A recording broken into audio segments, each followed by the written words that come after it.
Lembro como se tivesse morrido, mas sem perceber que havia partido. Tudo parecia vazio, sem sentido, como um deserto de perguntas sem resposta. De repente, me vi atrás de duas pessoas, mas uma delas estava atrás de mim. Foi então que o homem que me seguia se afastou, e eu percebi que estava sozinha. Foi aí que uma porta surgiu à minha esquerda, e algo dentro de mim dizia que eu precisava entrar. E eu entrei. Ele me encarou e fez uma pergunta que me paralisou. De 0 a 10, qual o nível de dor você quer sentir? Minha voz sumiu. Já senti um medo tão profundo que nem consegue respirar, que o estômago some e as palavras não saem. Foi assim. A sensação desceu por todo o meu corpo, da garganta até os pés. Mas o tormento dela era diferente. Ela teria um sofrimento único, mas também veria o que acontecia com todas aquelas almas. Estava ligada às mortes delas de alguma forma em vida. Por isso, precisava testemunhar cada agonia. Hoje, você vai conhecer a história de Daisy. Ela cresceu como filha de pastor, se afastou de Deus e só voltou depois de uma experiência que a levou ao inferno. Não dá para perder os detalhes preciosos que ela traz dessa vivência. Meus pais vieram de origens humildes, sem estudo, mas com uma fé que superava tudo. Se você souber como era Los Angeles na época deles, vai entender o perigo. Gangues, violência, um mundo onde eles conseguiram sobreviver. Uma família insistiu tanto com minha mãe que, depois de meses de conversas, ela finalmente se entregou a Cristo. E que testemunho lindo ela tem! Naquela época, meu pai não fazia parte da vida dela, mas alguém naquela família profetizou: o pai dos seus filhos vai voltar, e vocês vão viver como uma família. Isso foi antes de eu nascer. Meus 4 irmãos já estavam aqui quando meu pai retornou. Eles se casaram, tiveram a mim, e desde que me entendo por gente, a igreja fez parte da minha vida. Às vezes eu ficava no culto das crianças, outras vezes dormia no colo da minha mãe durante o culto. Mas eu amava a Deus. Uma mulher, que eu considerava uma segunda mãe, começou a falar comigo sobre a palavra de um jeito que nunca tinha ouvido antes. Meus pais eram pastores, mas o que ela me mostrava era diferente, mais profundo. Deus me revelou: não ouça mais essa música. Eu escutava de tudo, rock, rap, o que aparecesse. Aprendi com meus irmãos. Mas algo dentro de mim questionava: por que estou ouvindo isso? Essas letras não me aproximam de Deus. Foi uma luta interna, mas aos poucos fui deixando de lado. Quando conheci meu marido, ele ficou surpreso. Nunca tinha conhecido alguém que pensasse como eu. E eu também me surpreendi. Mas isso não significa que nunca mais voltei a ouvir aquelas músicas. Foi uma batalha, e isso aconteceu há quase 10 anos. Desde então, tem sido uma jornada. No final do ensino médio, comecei a desenvolver uma ansiedade avassaladora. Nunca tinha sido assim. Eu era confiante, até improvisava apresentações na escola e me saía bem. Mas de repente, tudo mudou. A ansiedade me paralisava, e só piorou quando perdi minha melhor amiga. Éramos como uma só pessoa, gostávamos das mesmas coisas, pensávamos igual. Mas no fim, o relacionamento azedou. Fui sincera: como posso ser sua melhor amiga se não me sinto assim quando estou com você? Só depois entendi que Deus colocou essa distância entre nós porque nossa amizade não era saudável. Sonhávamos em sair do colégio e mergulhar na farra, em tudo que não deveríamos fazer. Quando terminei a escola, meu pai me deu um carro velho, que custou uns $1.500. Em vez de sair para festas, eu ia para a igreja. Fazia parte do grupo de louvor, mesmo sem falar espanhol, era engraçado. Meu marido frequentava aquela igreja, e foi por isso que comecei a ir. Mas aos poucos, o pastor começou a falar coisas que aquela mulher me dizia. Nunca tinha conhecido alguém assim. Algo naquela doutrina me atraía, algo diferente. Mesmo meu pai tendo sua própria igreja, decidi ir para a do meu marido. A ansiedade me consumia, e eu não tinha amigos. Meu marido era o único. Quando entrei na faculdade, tudo piorou. Não conseguia falar com ninguém. Minhas mãos tremiam, minha mente girava sem controle. Era horrível. Estudei música, e lá tinha uns 500 alunos que já se conheciam. Todos eram amigos. Todos, menos eu. Deus, em sua misericórdia, me deu uma amiga de verdade, que é minha amiga até hoje. Mas não foi fácil. Sofri muito. Lembro de semanas terríveis na faculdade, quando minha mente parecia se despedaçar. Não sabia que não era um espírito maligno, só sentia dor. No caminho para a igreja, eu dirigia e pensava em jogar o carro contra o muro ao lado da estrada. Só queria morrer. Já ouviu alguém dizer que tem ansiedade? Se nunca passou por isso, pode achar que é exagero. Mas eu sei como é. E não desejo isso para ninguém. Invencível, e eu tentava gritar isso, mas as palavras não saíam. Era como se aquele ser me sufocasse não só o corpo, mas a voz, a fé, até o ar. E então, de repente, meu cachorro, aquele beagle que dormia ao meu lado, começou a latir. Não era um latido normal. Era um rosnado profundo, como se ele estivesse enfrentando algo que eu não conseguia ver. E naquele instante, a pressão no meu peito aliviou. A criatura soltou meu pescoço, e eu caí no chão, ofegante. Acordei suando, com o coração batendo tão forte que parecia que ia explodir. Naquela noite, eu soube que não era só um pesadelo. Era um ataque. E o mais assustador não era a criatura em si, mas o fato de que, por anos, eu tinha carregado aquilo dentro de mim sem nem perceber.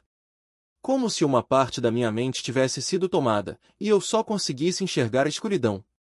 Mas ali, naquele sonho, Deus me mostrou que a batalha não era só minha. Ele estava lutando por mim, mesmo quando eu não tinha forças para lutar. E sabe o que mais? Depois daquele dia, as coisas começaram a mudar.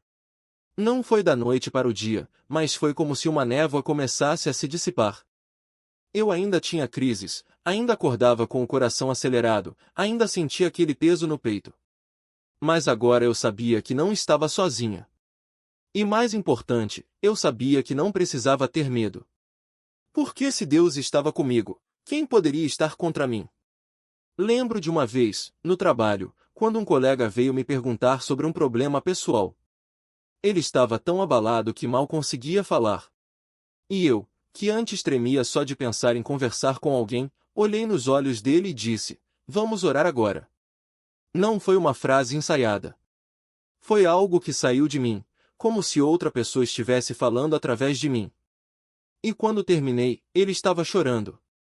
Não porque eu tinha dito algo extraordinário, mas porque ele sentiu a presença de Deus ali, naquele momento. Isso é o que a cura faz. Não é só sobre deixar de sentir dor. É sobre se tornar um canal para que outros também encontrem esperança. E foi isso que Deus fez em mim. Ele não me tirou da tempestade de uma vez.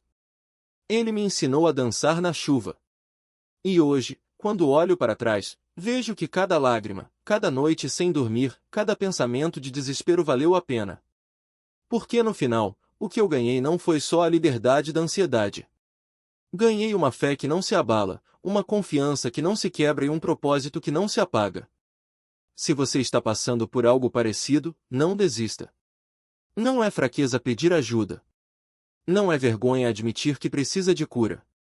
Deus não te abandonou. Ele está ali, no meio da sua luta, esperando que você olhe para Ele. E quando você fizer isso, vai perceber que a vitória já é sua. Porque Ele já venceu por você. E essa é a verdade que ninguém pode tirar. O Criador do universo estava ao meu lado. E, naquele momento, algo dentro de mim despertou. De repente, as palavras saíram com uma força que eu nunca tinha sentido antes. E daí? O que você vai fazer comigo? Se o meu Senhor é o Criador de tudo, você não pode me tocar. Foi como se uma autoridade que eu nem sabia que tinha me fosse dada naquele instante. E então, olhei para o lado e vi dois clarões de luz branca. Era como se algo estivesse sendo desfeito, enfraquecendo, perdendo força, até desaparecer por completo. Lentamente, voltei a sentir meu corpo, e quando acordei, tudo estava exatamente como antes, meu cachorro ao meu lado, os móveis no mesmo lugar. Mas eu sabia, aquilo não tinha sido só um sonho. Era uma batalha espiritual real, travada no meu espírito. E o Senhor estava lá, lutando por mim. Não sei se foi um anjo, o próprio Espírito Santo ou a mão direta de Deus, mas eu vi aqueles dois flashes de luz. E eu sabia que ele tinha vencido. Aquele ser era imenso. Não sou boa em calcular distâncias, mas o quarto não era grande, talvez uns 4 metros de comprimento. Mas as pernas daquela criatura ocupavam os cantos, e seu corpo pairava sobre mim, estendendo-se do teto até quase tocar a cama. Devia ter uns 4 ou 5 metros de altura. E eu entendi, ele estava atacando minha fé. Porque quando o inimigo vem com tudo contra você, é sinal de que você está no caminho certo. Não estou dizendo que desejo que meus irmãos e irmãs em Cristo passem por isso todos os dias, longe disso. Eu não trocaria minha paz por nada. Mas a verdade é que, mesmo onde não há perseguição física, o inimigo não dorme. Ele e seus demônios estão ativos 24 horas por dia, 365 dias por ano, fazendo de tudo para nos desviar do céu. É o trabalho deles. E quanto mais você cresce na fé, mais eles se agitam. Eu já fui atacada pela família, por amigos, por desconhecidos. Já me chamaram de louca, de exagerada, de fanática. Mas sabe o que eu faço quando isso acontece? Eu louvo a Deus. Porque Jesus disse: bem-aventurados sois quando, por minha causa, vos injuriarem e perseguirem. E eu penso, é isso. Estou no caminho certo. Parece loucura para o mundo, mas a sabedoria de Deus é loucura para os que se perdem. O que faz sentido para eles é tolice diante do Senhor. E eu prefiro ser chamada de tola por Deus do que ser aplaudida pelo mundo. Mas nem sempre foi assim. Houve momentos em que eu fraquejei.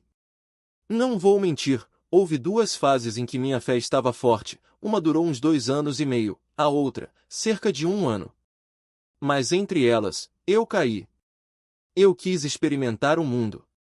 Quis voltar a ouvir músicas que não edificavam, quis sair, dançar, viver como as outras garotas da minha idade. E, para ser transparente, eu bebi. Não era uma dependência, mas eu gostava daquela vida, começava às 6 da tarde e só parava quando os outros já estavam exaustos, enquanto eu ainda queria mais. Era como se algo dentro de mim não se cansasse. Até que um dia, Deus me mostrou algo que mudou tudo. Eu estava passando um tempo com um familiar que também gostava de beber, de festas, de viver sem limites. E então tive um sonho, estávamos deitados na mesma cama, e eu senti uma opressão, uma sujeira espiritual. Não era nada físico, era uma mulher, e não havia nada de errado nisso. Mas eu sabia o que aquilo representava. A cama era o símbolo do pecado que estávamos compartilhando. Estávamos nos deleitando nas mesmas coisas que o mundo oferece, enquanto Deus nos chama para nos deleitarmos nele. Acordei com uma convicção: por que estou fazendo isso?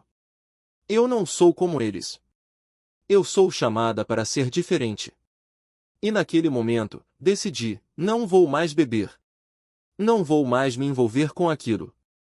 Porque, no fundo, eu sabia que não era só sobre álcool ou festas, era sobre com quem eu estava me alinhando. Era sobre escolher entre a alegria passageira do mundo e a alegria eterna de Deus. Não foi fácil. Houve recaídas, momentos de dúvida. Mas toda vez que eu voltava atrás, Deus me lembrava do sonho, daquela sensação de sujeira espiritual. E eu entendia, não era sobre perder a diversão. Era sobre ganhar algo muito maior, uma paz que o mundo não pode dar, uma alegria que não acaba quando a música para. Era sobre viver de verdade, não só existir. A salvação como algo garantido. Ele lutava diariamente para manter-se firme, porque sabia que a batalha espiritual não era brincadeira. E eu? Eu vivia como se Deus fosse um seguro contra incêndios, só acionado em emergências. Mas aquele sonho me mostrou a realidade nua e crua. O fogo estava chegando, e muitos não estariam preparados. Não era só sobre uma igreja pegando fogo. Era sobre a fé de cada um sendo testada. Quantos ali dentro achavam que estavam seguros só porque frequentavam o templo? Quantos confundiam bênção com permissão para viver no limite? Eu mesma já tinha sido assim, dançando no fio da navalha, achando que Deus fecharia os olhos para meus pequenos deslizes. Mas o sonho não mentia. O que está em chamas não é o prédio, é a alma que brinca com o pecado como se fosse inofensivo. E aquela bomba debaixo do meu carro? Era prova de que o inimigo não brinca. Ele não avisa, não negocia, não dá segunda chance. Ele planta a destruição onde você menos espera e espera você ligar a ignição para explodir tudo. Mas Deus me deu olhos para ver. Não os olhos da carne, mas os da alma, aqueles que enxergam além do óbvio, que reconhecem o perigo antes que ele se torne fatal. E naquele momento, eu soube, não era só sobre mim. Era sobre todos nós. Sobre quem escolheria ficar de pé quando o fogo chegasse. Acordei com o coração acelerado, mas com uma certeza que não podia ignorar. Deus não me mostrou aquilo para me assustar. Ele me mostrou para me preparar. E se eu, que já tinha provado do veneno do mundo, podia ser resgatada, por que outros não poderiam? A questão não era se a tempestade viria, era quem estaria firme quando ela chegasse. E eu decidi, não seria mais uma que olharia para o lado enquanto o fogo consumia tudo. Seria uma que apaga as chamas antes que elas se espalhem. Porque paz não é a ausência de problemas. É saber que, mesmo no meio do caos, você está exatamente onde Deus quer que esteja. Me abalar. Ele me mostrou aquilo para que eu estivesse pronta. E se eu, que já havia provado o amargor do mundo, pude ser resgatada, por que outros não poderiam? A questão nunca foi se a tempestade viria, mas quem estaria de pé quando ela chegasse. E eu decidi, não seria mais uma espectadora enquanto o fogo consumia tudo ao redor. Seria aquela que apaga as chamas antes que elas se espalhem. Porque paz não é a ausência de problemas. É saber que, mesmo no meio do caos, você está exatamente onde Deus quer que esteja. E foi assim que entendi, a salvação não é um lugar seguro, mas uma postura firme. Eu vi Paulo, um homem que fez mais em um dia do que muitos fazem em uma vida inteira. E quando encontrei aquele explosivo debaixo do meu carro, soube que era um aviso. O inimigo tentaria me atacar, talvez até tirar minha vida. As pessoas não acreditaram, mas eu ouvi o testemunho de uma mulher em um canal de fé, não lembro seu nome, infelizmente, que contou como sofreu vários acidentes de carro, um após o outro. Ela sabia que o diabo queria matá-la. Mas ela sobreviveu. Cada vez. Ela saiu do carro, comprou outro, seguiu em frente. E eu pensei, é isso. Eu tentei avisar, mas diziam que era exagero, que o inimigo só queria roubar minhas finanças. Como se o Senhor não tivesse dito a Pedro que Satanás queria peneirá-lo como trigo. Como se ele não tivesse revelado a Paulo que sofreria grandes coisas pelo Evangelho, antes mesmo de seu ministério começar. Anos depois, o profeta Ágabo, em Atos 21, pegou o cinto de Paulo, amarrou seus próprios pés e mãos e profetizou: assim os judeus em Jerusalém amarrarão o dono deste cinto e o entregarão aos gentios. E antes disso, o Espírito Santo já o advertia: se fores a Jerusalém, serás preso. Mas não era para que ele tivesse medo, era para que estivesse preparado. E eu? Eu vi o ataque que viria. Talvez não naquele momento, mas em algum ponto do caminho. E eu sobreviveria. Porque as Escrituras não mentem. O Senhor não profetizou a fome através de Ágabo para que entrássemos em pânico, mas para que nos preparássemos. Então, por que duvidar dos sinais quando eles estão escritos em cada página da palavra? O próximo sonho veio em 2023 ou 2024, não lembro com exatidão. Eu estava na rodovia, uma das mais movimentadas perto de onde moro, prestes a pegar a saída que levava ao bairro onde morei anos atrás. Algo parecia estranho, fora do lugar. Eu estava no carro com meu pai, mas ele dirigia enquanto eu ia no banco de trás. De repente, senti um impulso forte de olhar para trás. Virei a cabeça e vi um caminhão enorme, um daqueles de carga pesada, vindo em alta velocidade. O trânsito estava parado. Todos os carros imóveis. Mas aquele monstro de aço não parava. 60, 70 quilômetros por hora, vindo direto. Gritei para meu pai: sai da faixa. Tem um caminhão vindo. Ele obedeceu. O carro à nossa frente não teve a mesma sorte. O impacto foi brutal. O sedã ficou achatado, irreconhecível. Se eu não tivesse olhado naquele instante, teríamos sido nós. Quando voltei a olhar para frente, algo ainda mais estranho aconteceu. Os carros estavam todos tortos, diagonais, como se tentassem fugir de algo invisível. Não entendia o que estava acontecendo, mas sentia, havia pânico no ar. As pessoas corriam para sair da rodovia, desesperadas para chegar em casa. Meu pai e eu, porém, decidimos parar para comer. Entramos em um restaurante, não era luxuoso, mas também não era simples. Algo entre um fast food e um lugar familiar. Havia pessoas bem vestidas lá dentro, gente que claramente tinha dinheiro. Mas assim que nos aproximamos para sentar, o gerente nos interceptou.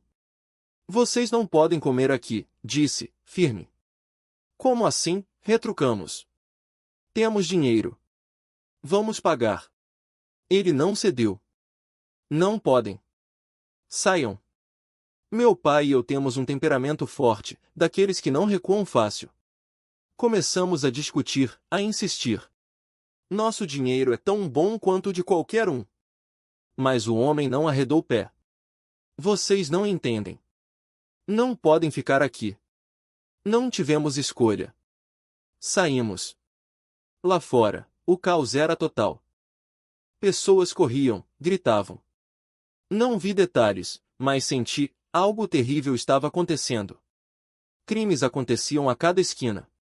Um homem se aproximou de nós, tentando nos assaltar. Me dê seu dinheiro.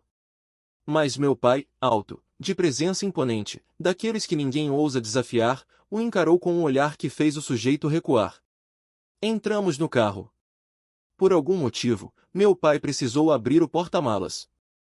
Eu entrei primeiro e, por instinto, tranquei a porta. Alguém vai tentar invadir, pensei. E não deu outra, um homem tentou abrir a porta do passageiro. Nossos olhares se cruzaram pelo para-brisa. Ele se encolheu, envergonhado, e se afastou. Quando meu pai finalmente entrou, o trânsito estava um pesadelo. Todos tentavam sair dali, desesperados. Peguei o volante, determinada. Precisamos ir para casa. Agora. Meu pai tentou me acalmar. Filha, não precisa ser assim. Deixe os outros passarem. Mas eu não cedi. Cortei caminho, buzinei, avancei onde não devia. Não havia tempo para gentilezas. Não é hora de brincar, eu dizia. Temos que chegar em casa. E chegamos.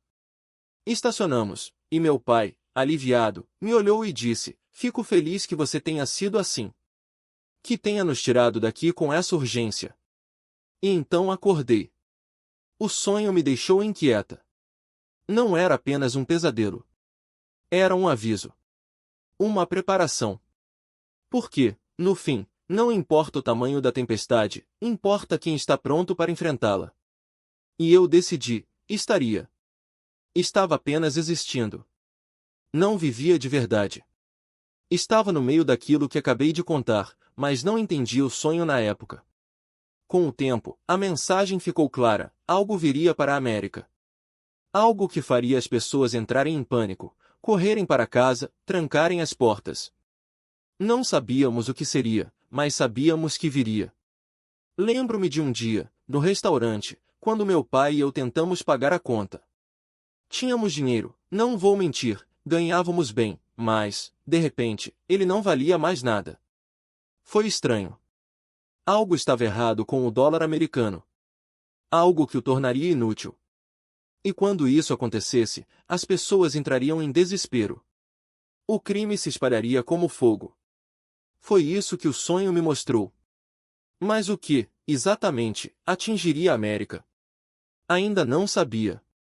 Agora, vou contar o último sonho. Aconteceu este ano, na última semana de agosto. Naquela altura, eu já tinha parado de beber há muito tempo. Não ouvia música. Não assistia a certos filmes. Nada de comédias com cenas vulgares, nada de cenas que mostram o corpo das mulheres como se fosse um espetáculo. Podem me chamar de radical, mas sei que certas imagens contaminam a alma. Prefiro viver limpo, sem veneno. Porque as escrituras dizem, os olhos são a lâmpada do corpo. Se os teus olhos forem bons, todo o teu corpo será luminoso. Mas se os teus olhos forem maus, todo o teu corpo será tenebroso. E se a luz que há em ti são trevas, quão grandes serão essas trevas? Aprendi que o que consumimos molda quem somos. Não assisto mais a certos filmes, não ouço músicas que amaldiçoam, não me exponho a nada que mancha a pureza. E não é exagero.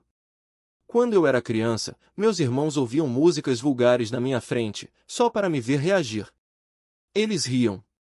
Mas aquelas palavras ficaram em mim. Não sou um cristão perfeito, longe disso. Mas sei que aquilo me influenciou a fazer escolhas erradas. Por isso, hoje, sou cuidadoso. Podem me chamar de louco, de antiquado, não me importo. Não vou deixar que o mundo me contamine. Naquele sonho de agosto, vi dois homens que moravam em casas de frente uma para a outra, separados apenas por uma rua. Eles se odiavam. Não sei como eu sabia, mas o ódio entre eles era profundo, visceral. Eu via tudo pelos olhos de um deles. Ele planejava atacar o outro de surpresa, sem aviso. De repente, pá pá pá, rajadas de metralhadora atravessavam a rua. O outro revidou na mesma moeda. E então, do nada, 3 homens emergiram do chão. Eram mercenários, treinados para a guerra, especialistas em destruição. Eles se juntaram à luta, e o confronto escalou. Metralhadoras cuspindo fogo, granadas explodindo, fumaça cobrindo tudo. O céu ficou vermelho.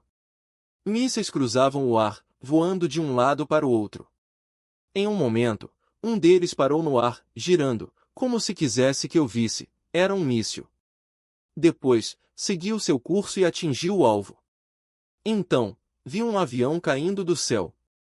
A violência cresceu, até que, de repente, eu morri. Não percebi na hora, só soube depois, quando acordei de novo. Mas não era um despertar comum. Era como se eu tivesse sido transportado para outro lugar, um vazio desolado, nem claro nem escuro, apenas, diferente. E lá estavam 2 pessoas que eu conhecia. Uma delas falou comigo. Você vê o que acontece quando há guerra? Muitos inocentes morrem. Eu concordei. Era verdade. A certa distância, vi os 3 mercenários que haviam surgido do chão. Eles começaram a caminhar em uma direção, como se seguissem um chamado. Não era um rio, não era água, era algo mais profundo, uma corrente invisível. E eu soube, naquele momento, que a guerra não era apenas entre aqueles 2 homens. Era maior. Muito maior. Fez em vida.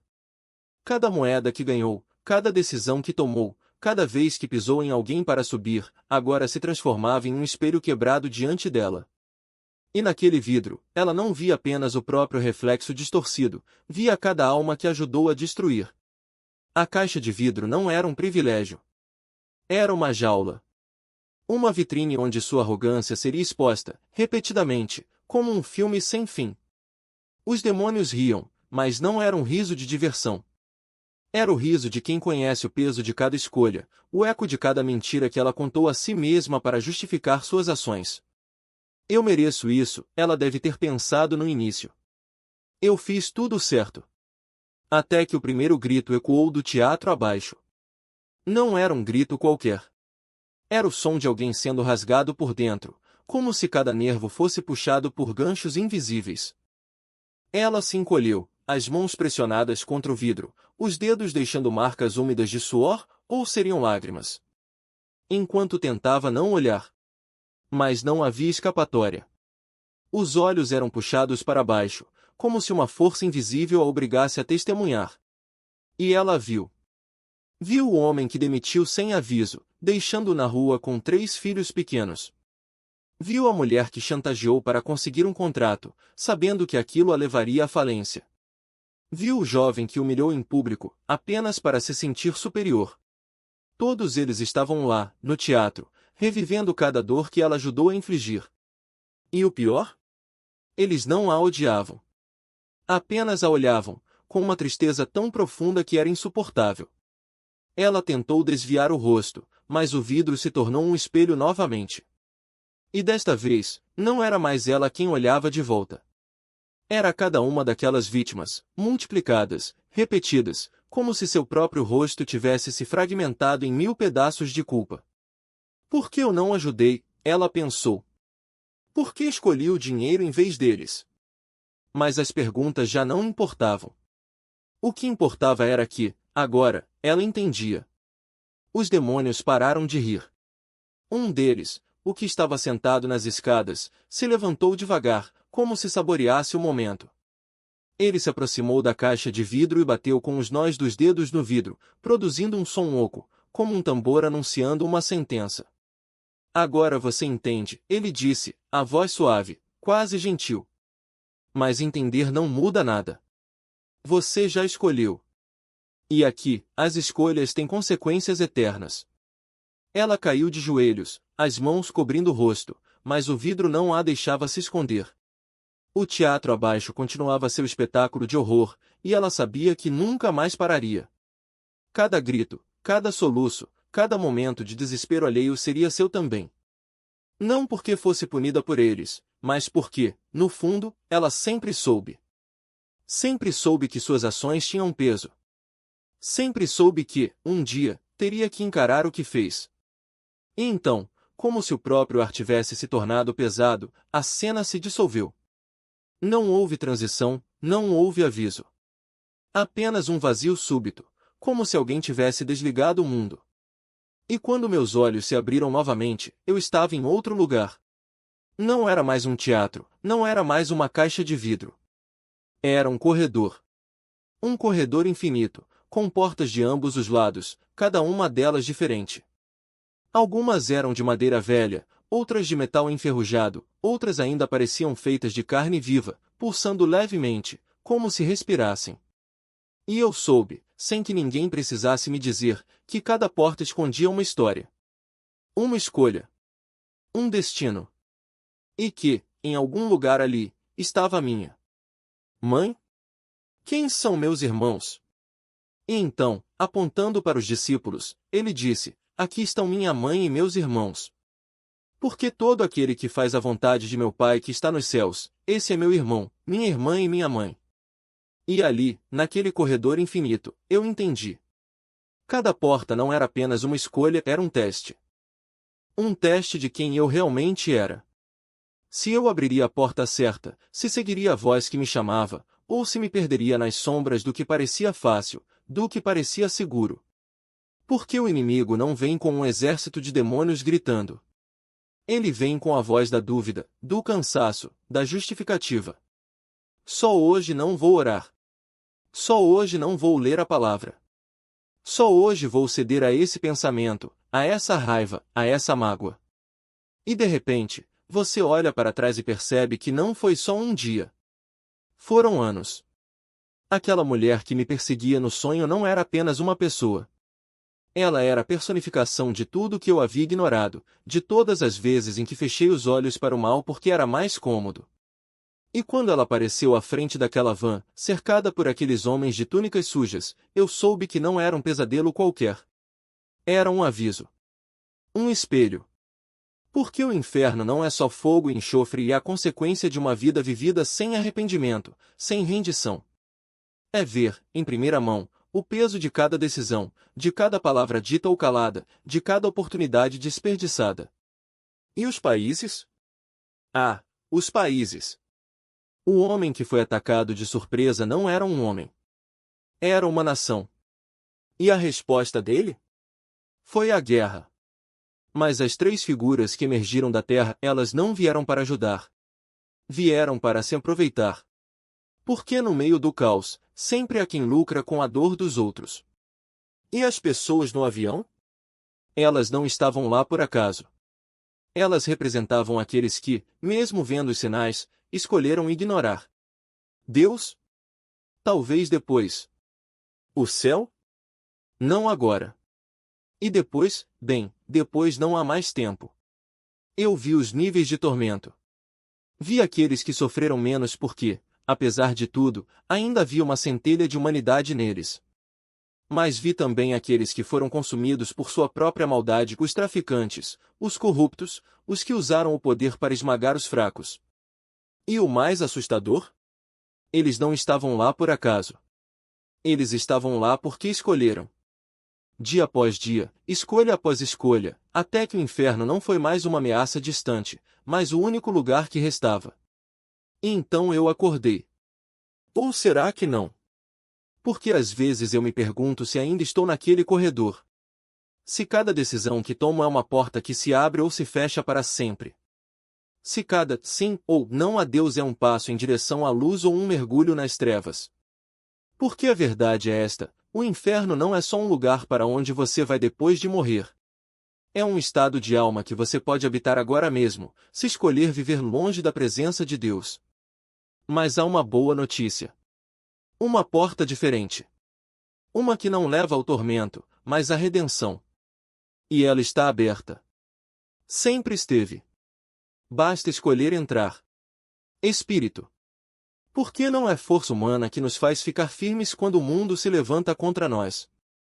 Não é coragem de carne que nos faz declarar, como Pedro declarou: não temos prata nem ouro, mas o que temos te damos, e então ver um paralítico saltar de alegria. Não. É o mesmo Espírito que transformou um pescador medroso no apóstolo que desafiou o Sinédrio, dizendo: julgai vós mesmos se é justo diante de Deus obedecer a vós antes que a ele. E foi aí que entendi.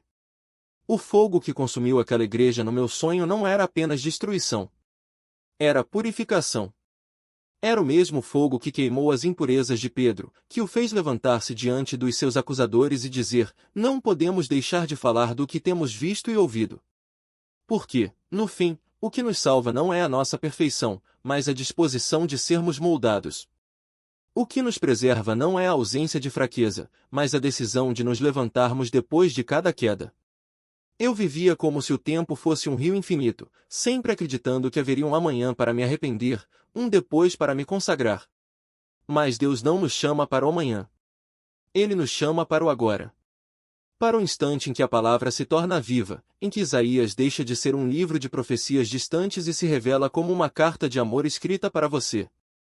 Para o momento em que você percebe que cada talvez é um ladrão de eternidade, e cada depois pode ser tarde demais.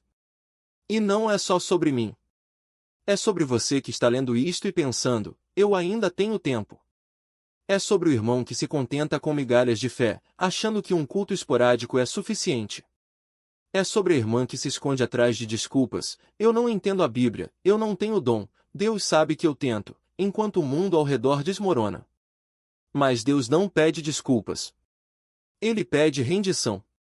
Não exige perfeição, mas exige movimento. E o movimento começa quando você abre a palavra não por obrigação, mas por fome. Quando você ora não por ritual, mas por necessidade. Quando você escolhe viver como se cada dia fosse o último, porque, para muitos, será. Eu sei o que é ser mornos. Sei o que é sentir o fogo do Espírito e deixá-lo apagar, como uma vela soprada pelo vento da indiferença. Sei o que é ouvir a voz de Deus e abafar o som com o barulho do mundo. Mas também sei o que é ser sacudido por sonhos que não são meras imagens, mas avisos. Que não são pesadelos, mas convites. Por que Deus não nos assusta para nos paralisar? Ele nos assusta para nos acordar.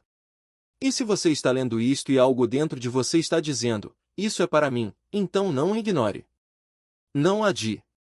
Não espere pelo momento certo, porque o momento certo é agora. Pegue a Bíblia. Abra-a como se fosse a primeira vez. Ore como se Deus estivesse ouvindo, porque Ele está. E quando a dúvida vier, quando a preguiça sussurrar, quando o mundo tentar te distrair, lembre-se: Pedro negou Jesus 3 vezes, mas foi restaurado com 3 perguntas de amor. Jonas fugiu, mas foi engolido e vomitado de volta ao propósito. Davi caiu, mas se levantou como o homem segundo o coração de Deus. A questão não é se você vai falhar.